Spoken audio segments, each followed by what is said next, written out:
We are back on episode 2 of Her Side of the Ruck podcast. I'm Bernice, I'm Tash. and we are not pundits. We're just two women who know what a ruck is.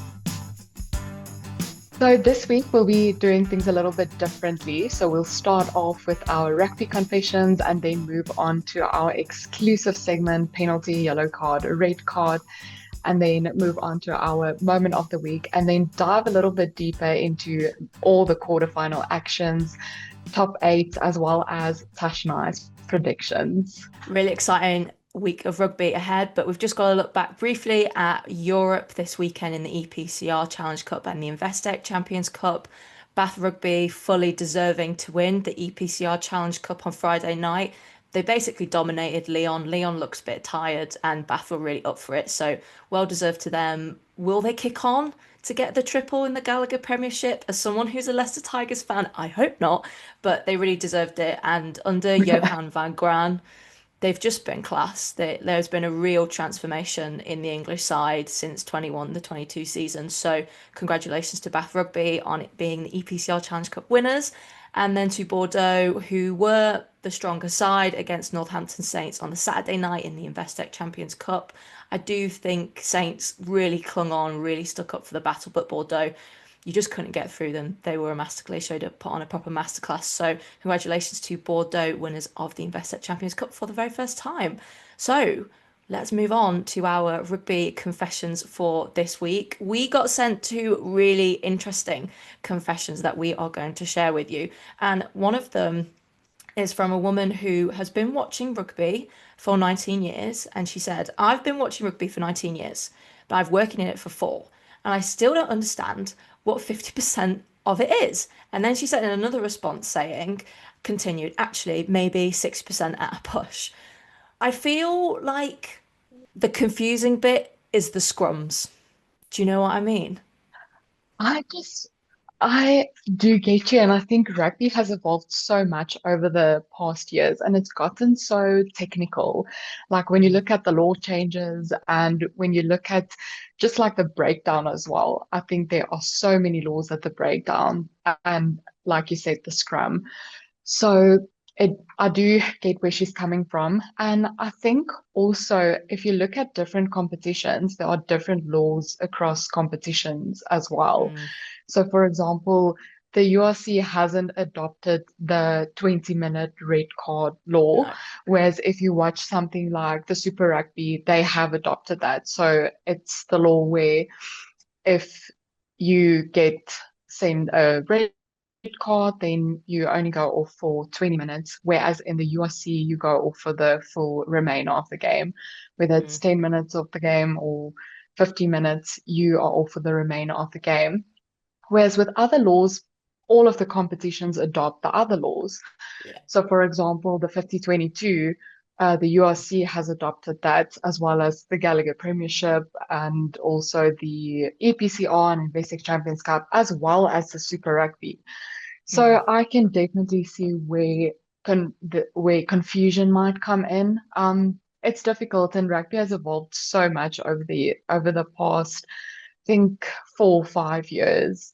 And if you missed rugby for like a few months, or if you haven't been as into it, then I can also see like how that can impact it when you watch it or when you're trying to understand what's happening.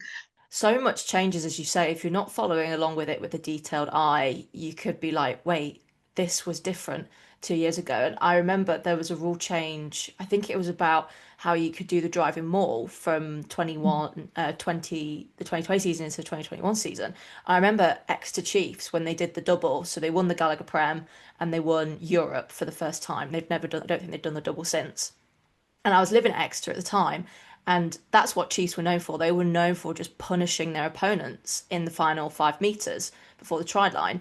And then the rules changed, and their style had changed, and then they kind of dropped off a cliff. Yes, okay, a lot of their players did leave and went over to France because that's where the money was, and Chiefs couldn't afford to pay for them anymore.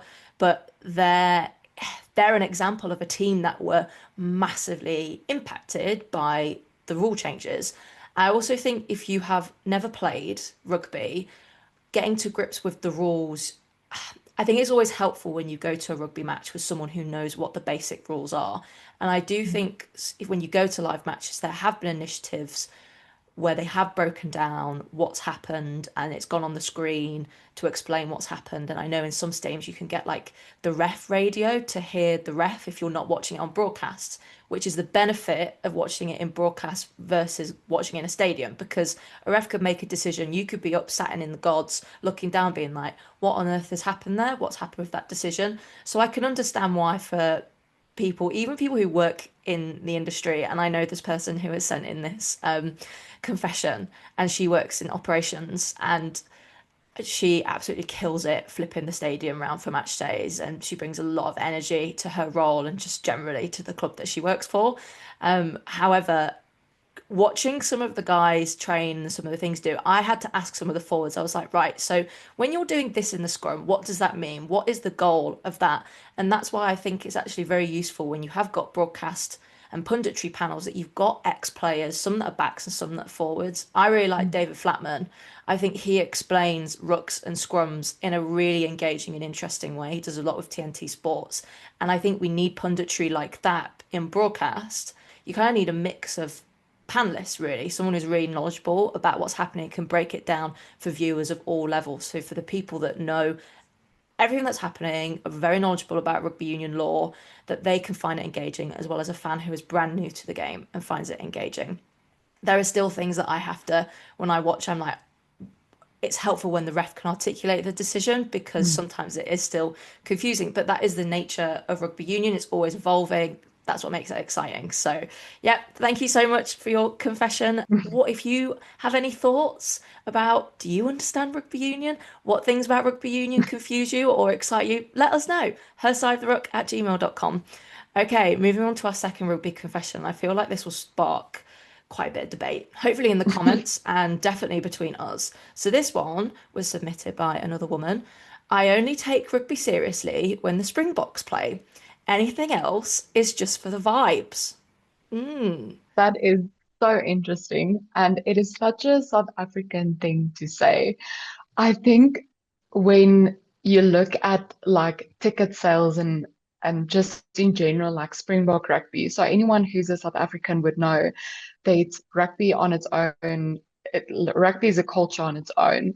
So mm, when the Springboks play, it's a build up the whole week. And I don't know if you know this, Tash, but on Fridays, usually in Springbok season, we have Bok Fridays. So then everyone at work gets to wear their Springbok jerseys, and yeah, so love that. it's a big thing when the Springboks play. Yeah. So rugby is a culture on its own. Just the Springboks as well. So when the Springboks play, it really feels like the whole nation is just coming together. You'll see people Mm, all around the streets walking with their green and gold jerseys and their flags, and it's people get together for that. People will arrange to meet up somewhere to watch the match, and just like big groups of people will meet up.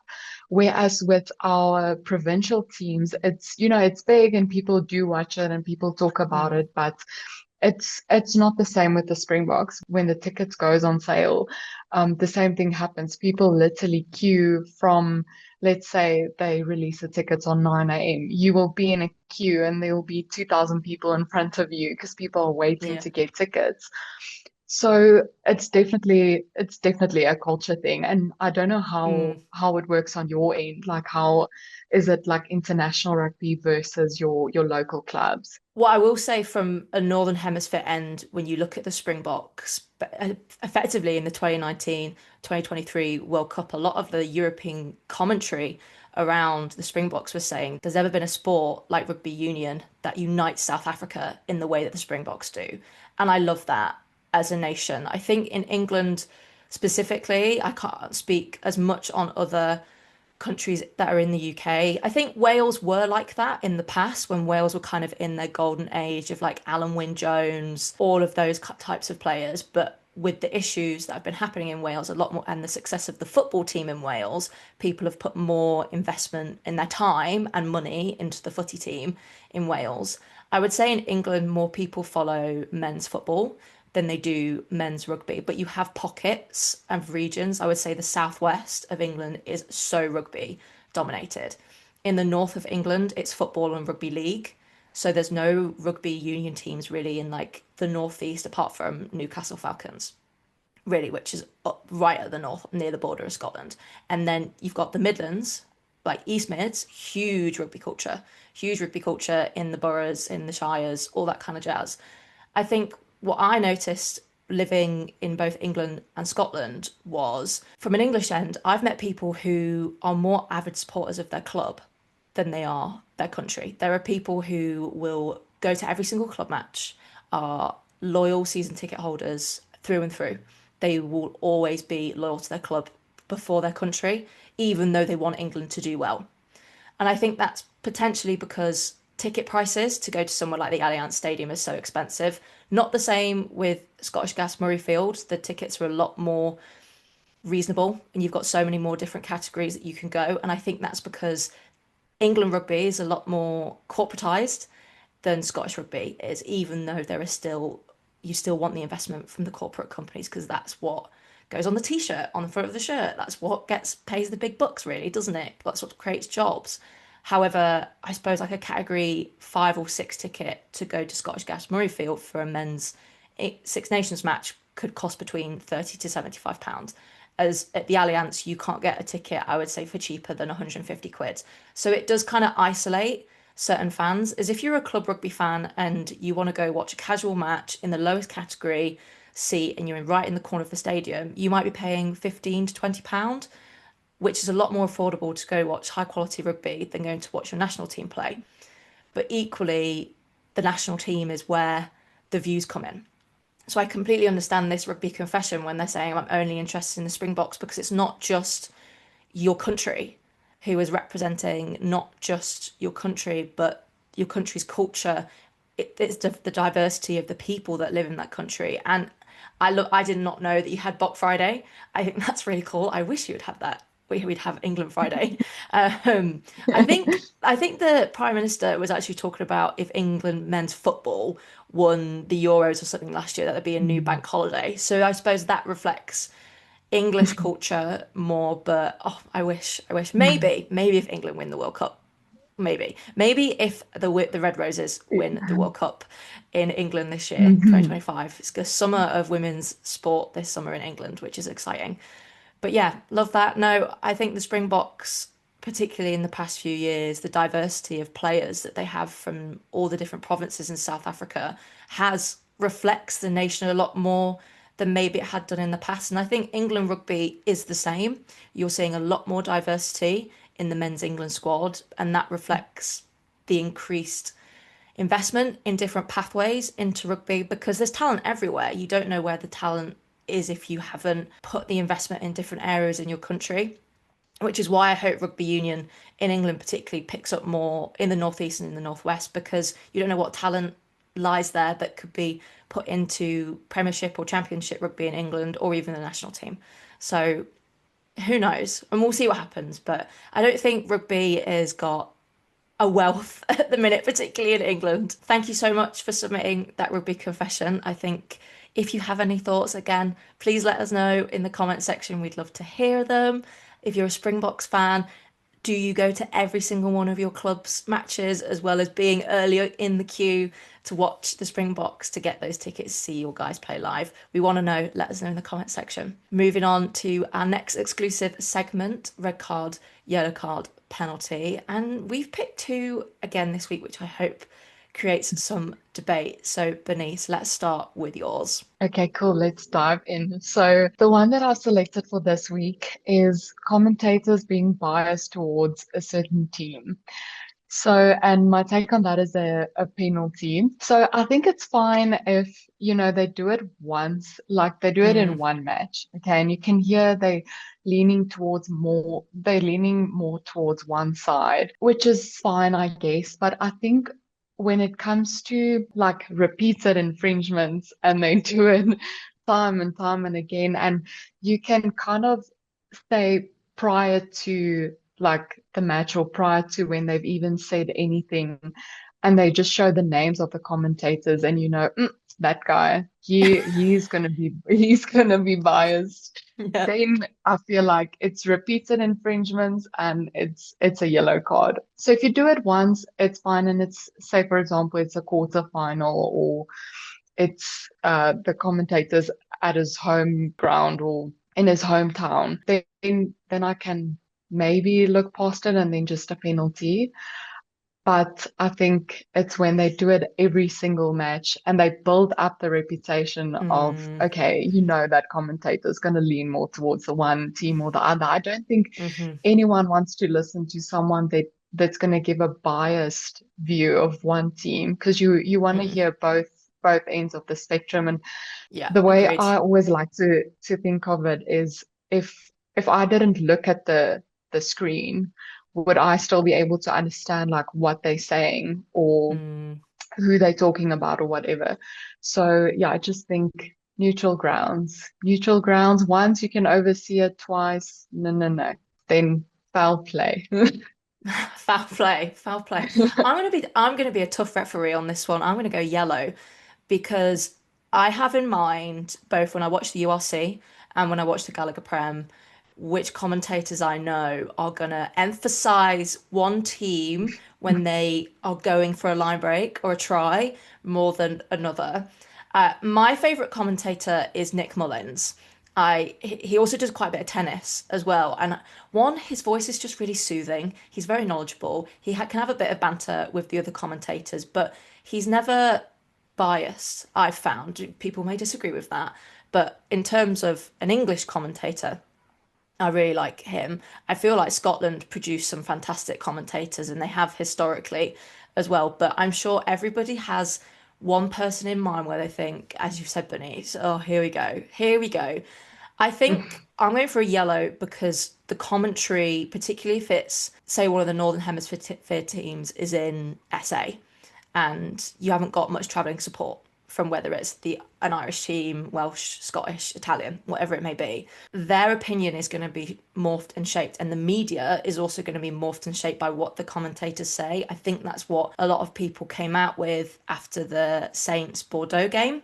A lot of people, not my opinion, other people's that I've read online were saying Andy Good's commentary was very biased towards Saints. Now, that is what I have read on the internet. That is not my opinion. But it drives the media coverage after the match, fairly or unfairly. I also think, yeah, if you're a neutral watching the game and all you hear is the commentator going over and over and over again for one favourite team, it makes you think, why am I watching this? As a neutral, you want to be engaged because you don't know much about these teams.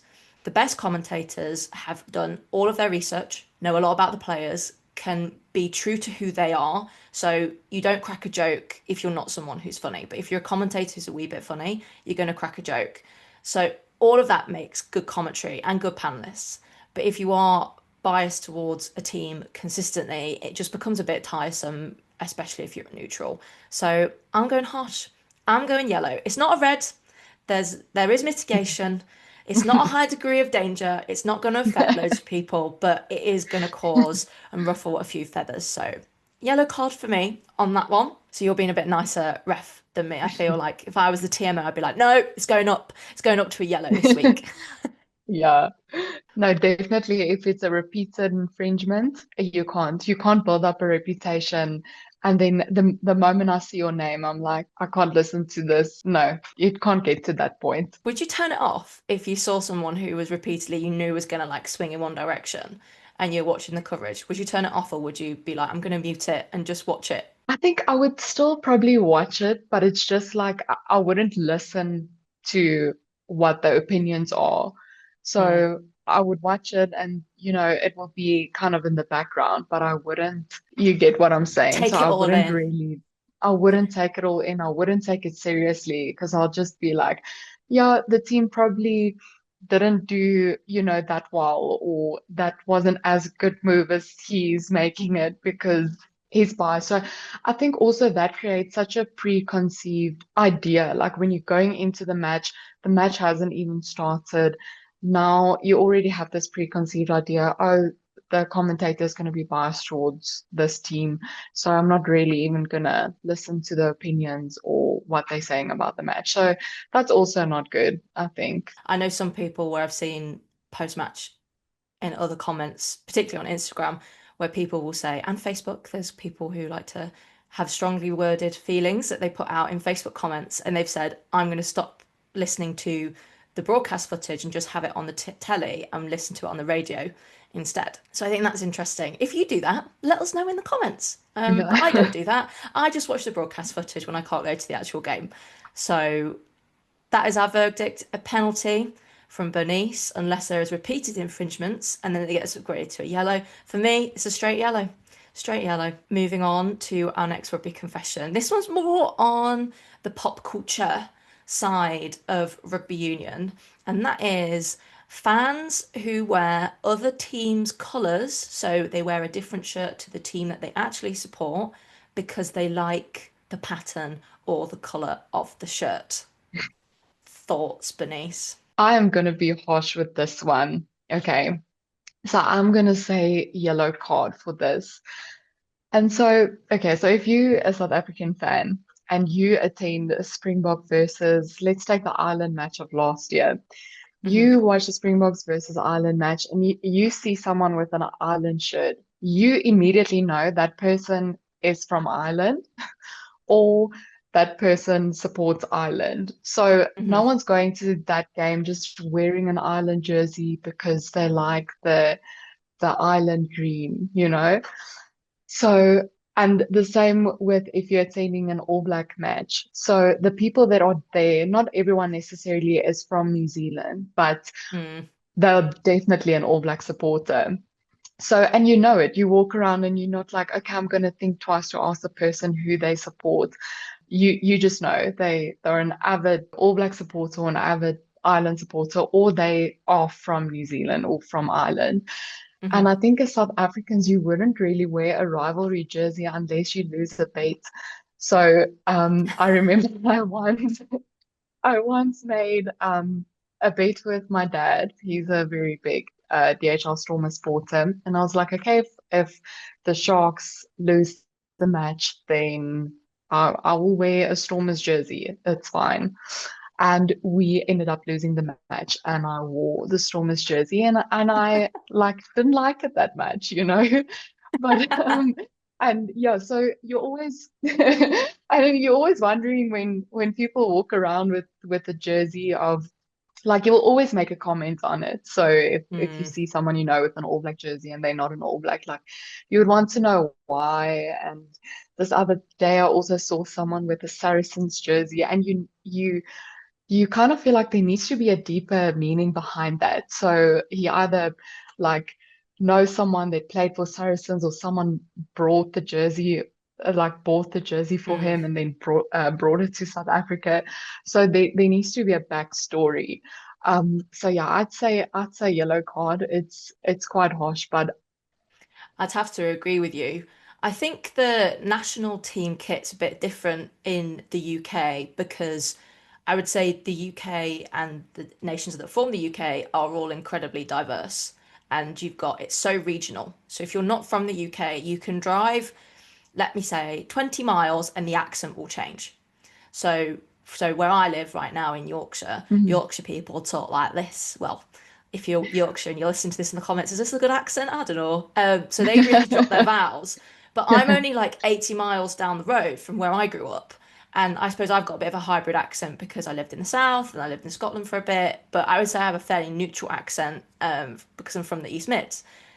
But then if you go a little bit further down south, you speak slightly differently to how I would speak. So it's very, very regional. So there's a lot of diversity as well because we've had a lot of immigration into the UK over many, many years, and we still do. So there's lots of Irish. So you can go to any major city and you'll always see someone. You'll always find an Irish pub and you'll always find someone in an island jersey. And that's fair enough. Like, rep your country. I love that. Same with the All Blacks. You have quite a few people wear All Blacks jerseys, but I've met a lot of people who just go, it's just nice. And I mean, it is. The All Blacks jersey is objectively a great kit. It always is, regardless of what brand it's produced in, what style or details are put on it. The All Blacks jersey is always really great. I would say, in terms of a club level, you would never find anybody. Like, you wouldn't find a Saints supporter caught dead in a Leicester Tigers shirt. You wouldn't find a Glasgow Warriors fan caught dead in an Edinburgh Rugby shirt, and vice versa. Even though you're all part of the same country, and actually, I mean, you see it on the international stage. If that team got further and you got knocked out, you would want the club from your nation to do better. Like, you would, because it's good for the country, it's good for whatever union your club is part of or not part of, or the region that it's from. But no, you would never catch anyone. Like, when I used to work at Glasgow, you would never see anyone wear an Edinburgh rugby.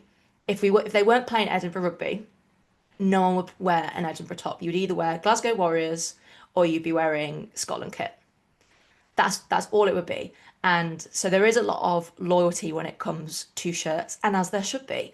And I think it's maybe just like I don't know, people trying to be different, edgy, by saying, "Oh, I really like the Mm, colours, so I'm gonna wear another country shirt." And I'm all for it. I think rugby embraces that diversity, and that's what I love about rugby.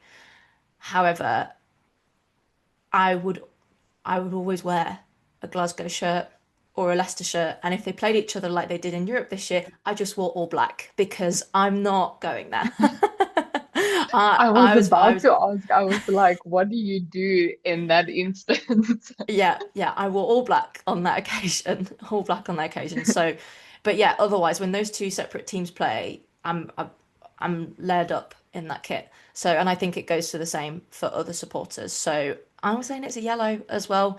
We're going to be pretty tough refs on that one. So, you've heard it here.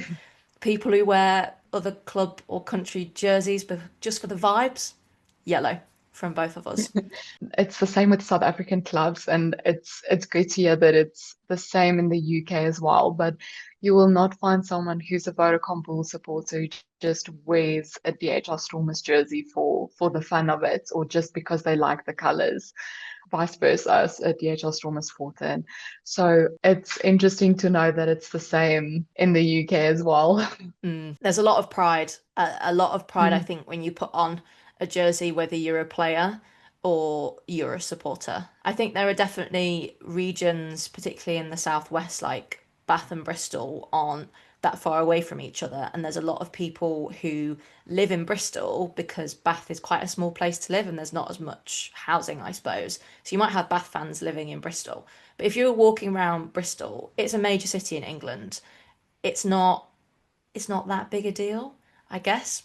Let me know, Bath mm, Bristol fans, if that's the case. But and Bristol also got two football teams as well, and it's a major city with two big universities. So you've got people representing all their different club colours or their university colours, whatever that may be, and they're all different colours as well. It's not like the same. It's not like in Leeds where Leeds Rhinos have the same yellow and blue and white colour jerseys as Leeds United, which are the football team, which is I think one of the only cities in the UK that does that, which I really like. Kind of gives a cohesiveness with both mm. rugby league and football. Take Glasgow, you've got the Warriors, and then you've got two football teams, and they have different colours. And then Glasgow Warriors have their own different colours. But they're the three biggest men's sports teams in that city, but they all have their own individual brands and they all offer something different to supporters.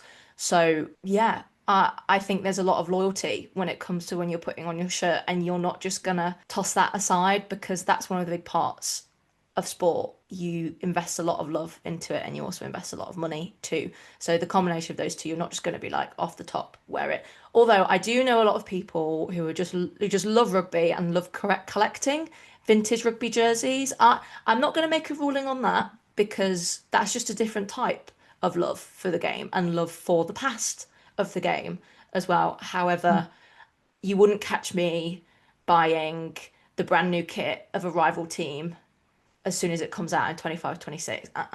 Catch me buying the Glasgow Warriors or Leicester kit. Yeah, sure, because they're playing two different teams. But you won't catch me buying anybody else's kit if it's brand new. Vintage, maybe, but even then, that's a push. Okay, moving on to our moment of the week. We chose one from the Investec Champions Cup, given there was no URC matches at the weekend just gone, and we chose Andrea Piardi, comforting Henry Pollock, who is a young 20-year-old flanker, but played number eight for Saints at the weekend. And I'm sure if you haven't seen much of him, well, he's been selected for the British and Irish Lions, and he is the bolter carrying around Bill because he's the youngest guy in the squad for the 2025 campaign against Australia. So we just thought that was a really touching moment and a nice bit of imagery. And yeah, he's young, and yeah, a lot of people can talk and say what they want about Henry Pollock, but he is a personality in rugby that is going to get people interested, has got people interested. You saw it with the photos in Bordeaux celebrating. They were all doing the pulse check afterwards. Henry Pollock's living rent free in everybody's minds, whether you love him or you hate him. But I think he's great. For 20 years old to play your first final in Cardiff, arguably one of the best rugby union stadiums in the world, and to just fall short and have two tries being disallowed. I feel him. I feel him. Bernice, what are your thoughts? No, I think you've got to feel for him, and he's got such a bright future ahead of him, but he's just been Absolutely. amazing throughout the season. And I mean, obviously, like being selected for the British and Irish Lions squad, like it just goes to show like how well he performed throughout, and then what he did was acknowledged. But I think just a great gesture from Andrea Piardi as one of the match Mm, officials of the weekend. I think usually when, a match ends, the referees will pause, they'll shake the hand or just a tap on the back and they'll go on with their own thing. But for him to actually take the time to sit with them to see, Henry Pollock's obviously emotional and rightly so, seeing what they've put into it, etc. Yeah, I think that it was just such a nice gesture for him to sit down mm, with Henry Pollock and chat to him, and you could see in like the body language. I would love to know what exactly he said, but you could just see that he was talking to him in a way that he probably said something along the lines like, you still did well, and look at where you are now, whatever his words were.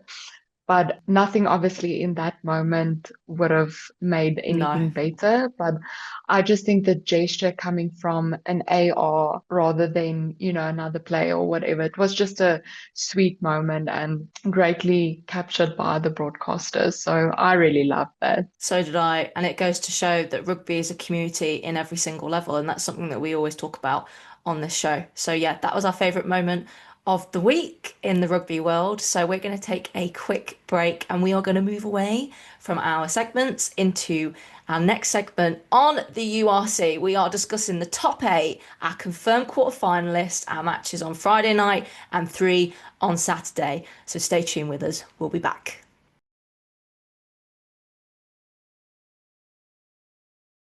Okay, and for our last segment, we will be focusing on quarterfinals. It is knockout stages.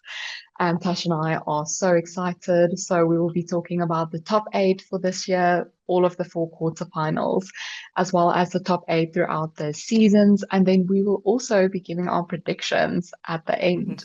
So, confirmed top eight for the URC 2025. At first, Leinster Rugby. Two, Vodacom Bulls. Three, the Hollywood Bet Sharks. Four, Glasgow Warriors. All four of those teams have home quarter finals. Glasgow Warriors will play the DHL Stormers, who came fifth. The Hollywood Bet Sharks are going to be playing Munster Rugby, who came sixth.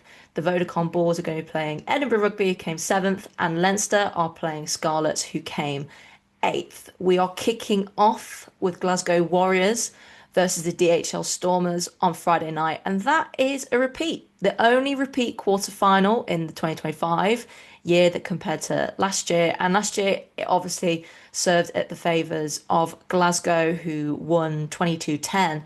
I think they were let off the hook a little bit. Manny Leboc's kicking was not great.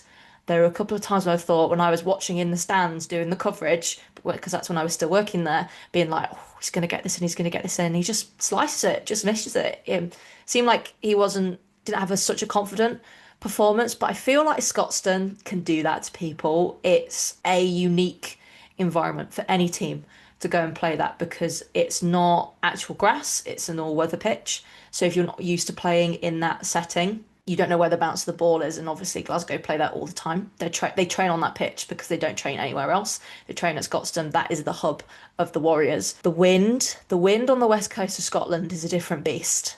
I lived there for 2 years, and whoo, yeah, it's a different beast. If you think your winters are cold in South Africa, Bernice, try and live in Glasgow in November to January. It's just like crazy, crazy weather. I'm there in like a big hat, really long coat, three pairs of gloves is a bit excessive, but a couple pairs of gloves, hand warmers 'cause it's so cold. So people talk about Scotstoun being a fortress, and last season it absolutely was. No one won there when they played away at Scotstoun. This year, a couple of teams have managed to break that, but I will say there have been a lot of injuries at Glasgow. I don't know if you can talk more about a Stormers End, how they've been doing, and how you think they'll fare in the quarterfinals up against the current reigning champions. Yeah, I think when you look at the Stormers season, even when starting the URC from 2022 to now, they've been one of the teams that have consistently made the top eight. Yeah. And if you look at the first few matches of the season, it might not have seemed like they'll make the top eight, but somehow they always end up just peaking at the right time. Yeah. And same this time around, they had a lot of injuries at the start of the season and got a few key players back, which I think will be really helpful to them Mm. coming the quarterfinal and the knockout stages. So yeah, it's always tough playing European teams there, especially Glasgow. And like you did speak about the wind, you can see it on television, just Yeah, like you the can. jerseys, how it's blowing. It's crazy. So definitely the conditions does play a role. I do think that the Stormers are peaking maybe just Mm. at the right time, just as they did every other season. But I think it's going to be a very, very tough match. I think it will be really close. I mean, I will say our Mm, predictions at the end. I do think it will be closer than it was last year. mm, Glasgow have had a couple of their key players return from injury, Sione Tuipulotu being the big name in that mm, squad. He is going to be absolutely crucial if Glasgow can progress in the final few rounds. Key part of the leadership squad as well as an insane player, ball carrier, dominant force on the pitch, natural leader as well. So I'm interested to see what the squad selection will be ahead of that for both teams and also what the weather will be like. Because as you said, when it's too windy, they can't put the big broadcast. They have a couple of different feeds, which is when you watch a Glasgow game on Premier Sports, you only normally get one or two camera angles because the third camera angle, which is the one that's high up in near where the entrance is, it's so high up, and if the wind's above a certain mile per hour, you can't put it up for health and safety reasons, obviously because it's very dangerous. So mm, yeah, mm. you can see how the posts wobble in the wind at Scotstoun. So we'll see what those conditions turn out like and what the squads are. But the Stormers are one of three South African teams in the top eight. The SA teams have done very well this year, and as you say, peak at the right time. Moving on from that match to the first of the three other quarterfinals that are being played on the Saturday, we have the Vodacom Bulls, another South African team, versus Edinburgh Rugby, another Scottish team. Last week on the pod, we said we actually think it's going to be a lot closer than some Mm. people have predicted. So let's expand on that a bit further. Bernice, South African end, you live in Pretoria, you go to Loftus quite a lot. What have you heard? What are your feelings ahead of that quarterfinal? Yeah, so I think a big talking point always for teams playing either in Pretoria or Joburg is the altitude. But I Mm, think teams like in the last few months or just teams in general have been adapting so well to that. And it's not like always where you come here and you're like, okay, no, definitely in the last 20 minutes the teams are going to get tired. It's not like it used to be. yeah. It's still always a factor, and the Vodacom Bulls have been very consistent throughout the season. I think you did mention last week as well, whereas Edinburgh kind of had a rocky start, and then you know they picked up from that, and ended up in the top eight. I think the Bulls have been very consistent throughout the whole URC, and you can see it. I mean, they Mm. ended second. They are second on the log I'm just scrolling back through. They've made the top eight. So this year they're second in the every table. year. Last year, second in the Hmm. table. The year before, sixth in the table, but still making the top eight.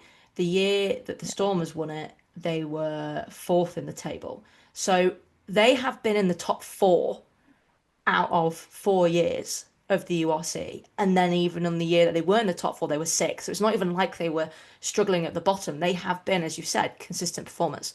Yeah, and I think just there are a few teams who will get to, but the Vodacom Bulls, the DHL Stormers, Munster, Leinster, and Glasgow Warriors have made the top eight every single season from 2022, which I think says a lot. But yeah, so I don't think it's going to be a walkover from either side. I think it's going to be a tough matchup, and it's a quarterfinal, so I think Anything can you just happen. need exactly anything can happen. I do think it's going to be close. I think Edinburgh are up for it, particularly because they lost in the semi-final in the EPCR Mm. Challenge Cup, which I think a lot of particularly Edinburgh supporters were hoping that they would progress to Cardiff and didn't, but they were beaten by the better team who went on to win it. But they have kicked on. They've improved quite a lot. They haven't got any big injuries, I would say, that is stopping them from putting Mm. out a full strength team. And if they bring their whole squad to South Africa, which they will, I would be very surprised if they didn't bring their full strength team and a wider training squad as well in preparation for that match. I think it's going to be close. I do think the Bulls will edge it. I do think they are stronger overall and consistently perform. And I think, have they got a point to prove from last year? Yeah, I think they have. I think they want to win it. And it'll be interesting to see how much they want it compared to other teams in the top eight as well. Definitely. And then I think when we look at the third quarter final, Leinster versus Scarlets, I think Leinster will kind of, I don't know what would be going through Leinster's minds this time around, but I think it will kind of look something like we have been here before. I do think that Leinster will put out their full strength team. And Scarlets, I mean, Scarlets have been really good throughout the URC. I think Leinster will still take the win, but maybe Scarlets can limit the big margin this time around. So yeah, if Scarlets defense hold up as nicely as it did against the Hollywood Bait Sharks, then I think it's going to be a closer matchup than expected. But I'm still backing Leinster to take this one. I agree. I think Leinster will win. I think Scarlets will put up a good fight. They are the underdogs going in. Let's be real on this one. Playing Leinster at home in a quarter-final, Leinster are consistently awesome in quarter-finals and somehow drop off in semis or finals. Or, on the other way, do other teams step it up and think, we know what Leinster are going to Yeah. bring. We saw that in Europe. We saw that when the Vodacom Bulls played Leinster last year to then reach the grand final and play Glasgow. Do teams step it up or do Leinster take a step back when it gets to semis and finals? Because it's not a physicality thing. It's not a lack of talent thing. Like you look at Leinster and on paper they are one of the best club teams in the world without a doubt. But the fact that they haven't won a trophy in 5 years raises a lot of question marks. I think it's more a case of mentality. Can they channel the winning mentality? And it'll be interesting to see how far Scarlets go with pushing them in that way. I do still think Leinster will win and will win convincingly, but I think it'll be a close match. Out of the four quarterfinals, I think this will have the biggest points margin, but I don't think it will be as big as when Leinster played in the quarterfinals Mhm. last year, because that was a fairly big points margin in favour of the Irish side, obviously, because they went on to play the Bulls. So Leinster are a great team. It's quite tough to watch on when I look as a neutral when they play other teams and I see how the support base feels, because I think if you, just as you've got any South African fan, any Leinster fan is so it means so much to them. You can see it. You can see it every single time. And I've got a couple of people when they comment on my TikTok page. I made a video after Leinster narrowly lost out in the semi-final of Europe, and you could see how devastated they were. It just begs the question of what is happening in the camp. Is it the pressure from the Irish media? Because just as I'd say English rugby is very London centric, in my opinion, I think it's the same in Ireland. I think there is a lot of hype that the Irish media and pressure that they put on Leinster, maybe rightly so, because you look at the calibre of their team sheet, the majority of the British and Irish Lions play for Leinster in this campaign. So there's a reason why Andy Farrell has picked those squad members. I am going to be really interested to see how far Leinster will go in this competition because if they don't win a trophy this year, I think there needs to be a couple of conversations going on. Boys, what is cracking off? Because we are great and we consistently make finals. We consistently demolish people in the league throughout the year. We have an A team, a B team, and a C team, and we haven't won a trophy. I don't get it. What is happening? What is happening at Yeah, Leinster? and But you hitting the nail on the head there with everything that you say, but it's definitely not a lack of skill. Like that is one thing that like not a lack of skill, not a lack of talent. And also I think the media thing might play a bigger role than we think. Because you Mhm. look at a side like Munster and they consistently also make quarterfinals, semi-finals. They have won the URC as well. And it feels like they don't have trouble doing that, or they don't have the trouble No, like actually getting there. And there's not that big of a thing on Munster. And Munster is also an Irish side. So whereas, Leinster is also an Irish side, but there's not that pressure on Munster. And I do get a lot of the Irish international players are in on the Leinster side. And there's a lot more to it than that. But there is an Irish side that can make it that far. And I think Leinster will probably like every year that they don't win a trophy, the pressure just gets more and more and more. And agreed. I think every year you just think, no, Leinster's going to take this one. Like you can't see it go Mm. any other way. And this year it's the same. All of the odds are in their favor. If you look at how they ended first as well, so they're first on the log. So any team that goes through will play, and In also Ireland. considering Leinster goes through, the match Mhm. will be in Ireland. So Yeah, you kind of don't see how it won't play out that way. But as we've mentioned, it is quarterfinals, it is knockout stages. So anything can happen. But yeah, I think there's a lot of pressure on them to take it this year specifically. So I think at the moment we're left with more questions than answers, and we'll probably only get the answers once we see what happens after this weekend or what happens in a semi or a final. agreed. But yeah, definitely more questions than answers. I would actually say there's more pressure on Leinster to win for Mhm. Glasgow to back it up and do a double. Mhm.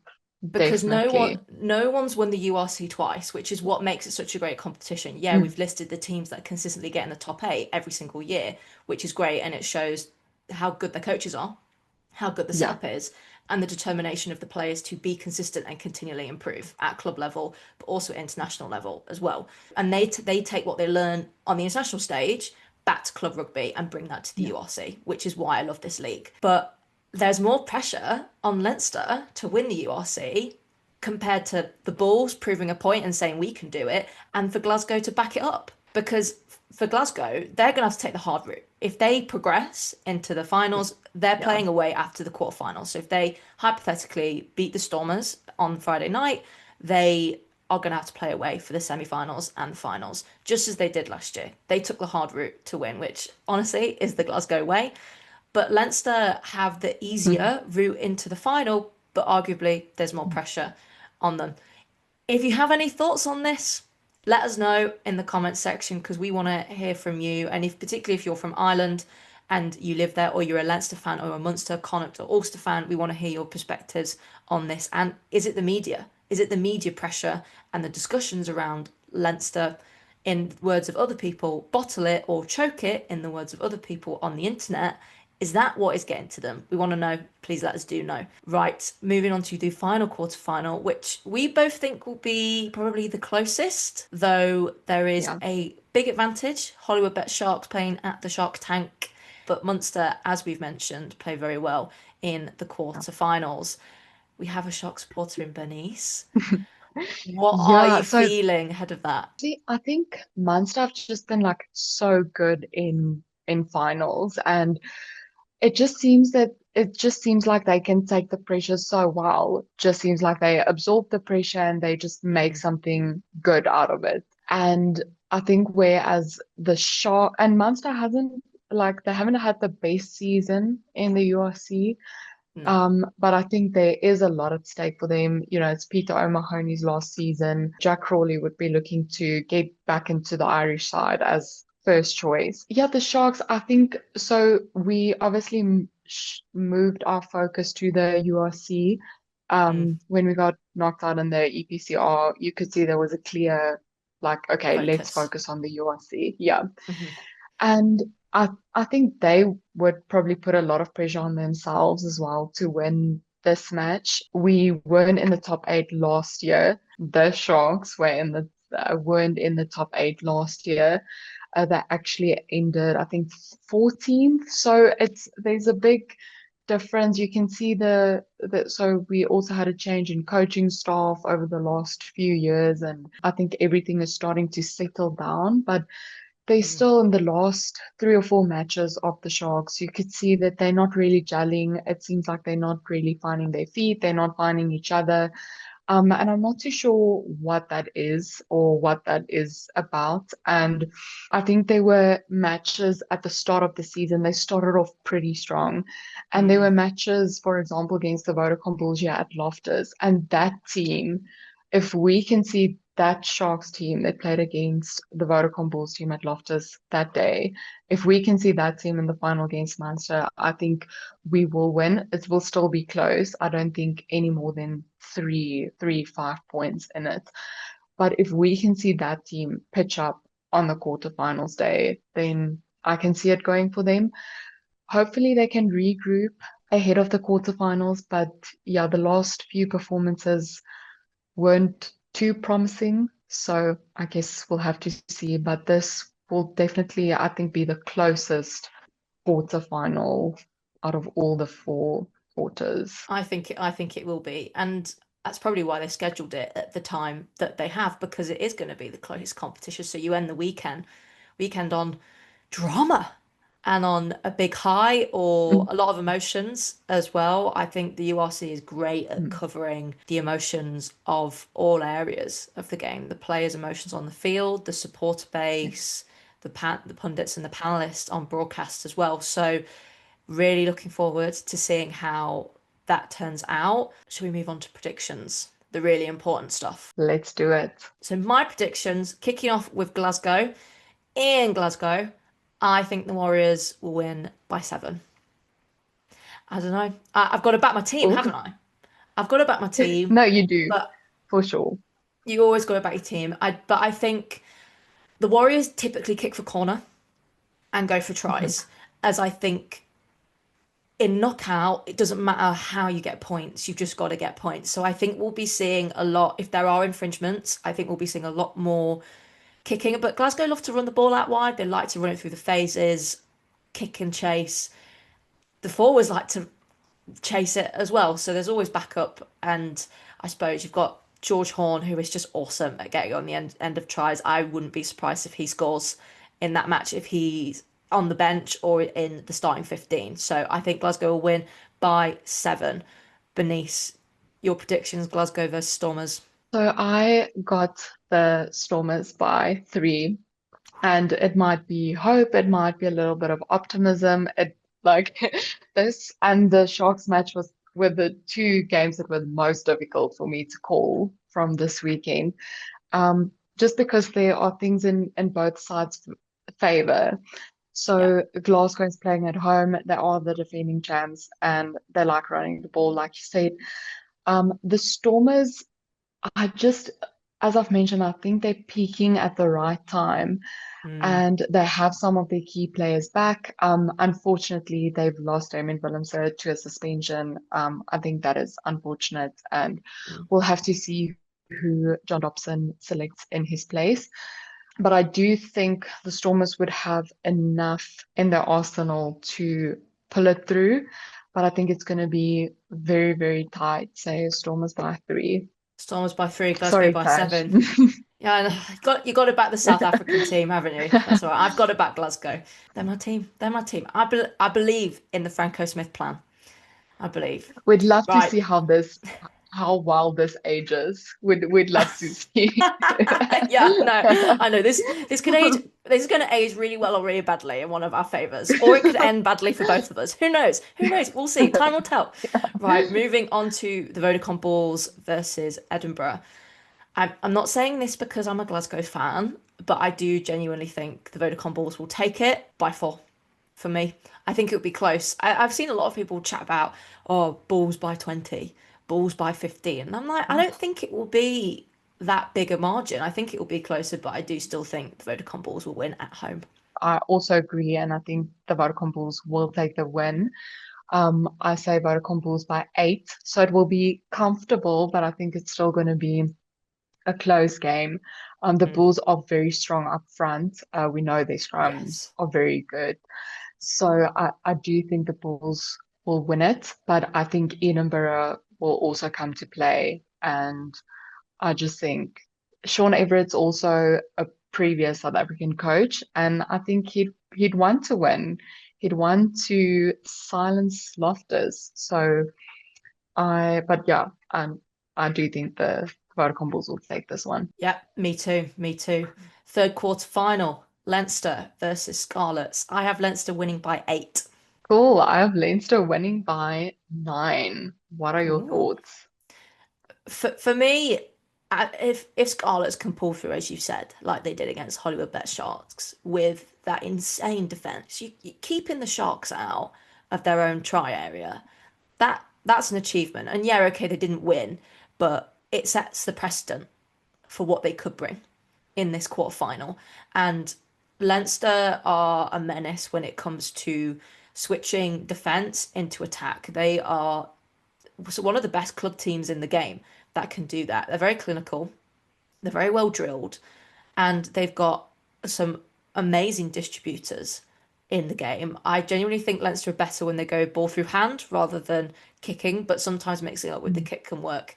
If yeah. Scarlets can defend against that style of play and also handle the blitz defence, which has backfired on Leinster in the past, but for the most part works and has worked throughout the league season. But I don't think it will be a huge difference. I don't think it will be a huge points margin, but I do think Leinster will competently win and win by 8.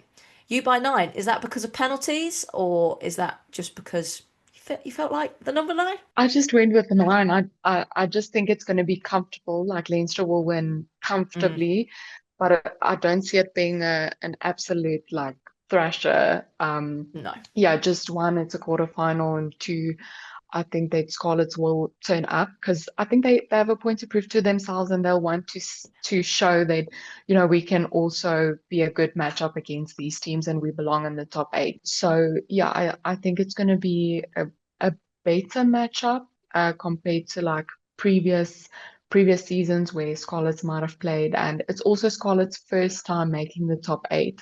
So I'm excited to see what they make of this opportunity. And yeah, Mm. who knows? But I still think Leinster will take the win by 9. Moving on to our final quarter final. I mean, maybe it's obvious that I've backed all the top 4 teams, but there's a reason they're in the top 4.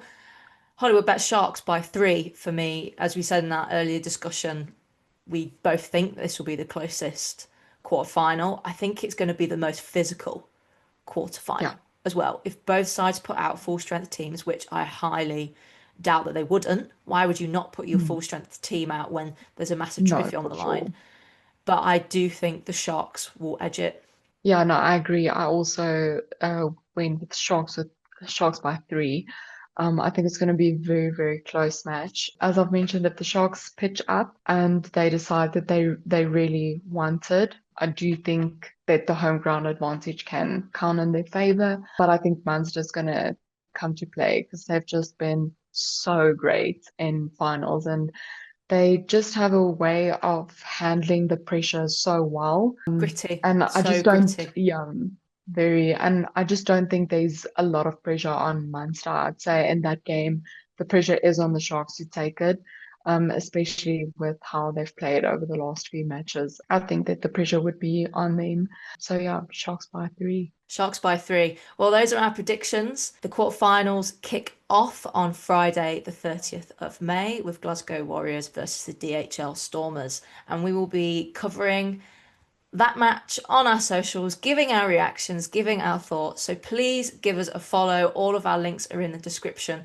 below. If you enjoyed our pod, and if you also want to catch up on episode 1, you can also find that on that channel. But if you enjoyed episode 2 of Her Side of the Ruck, please like and subscribe. It means a lot. It goes a long way for us supporting me and Bernice. That is the end of episode 2. Thank you so much for watching. We will be back next week with another episode to see who our confirmed top 4 are for the semi-finals of the United Rugby Championship. But for now, thanks very much. Signing off from Tash here in the UK. And Bernice here in South Africa. Thank you so much for watching. See you soon. Take care. Bye-bye. Bye.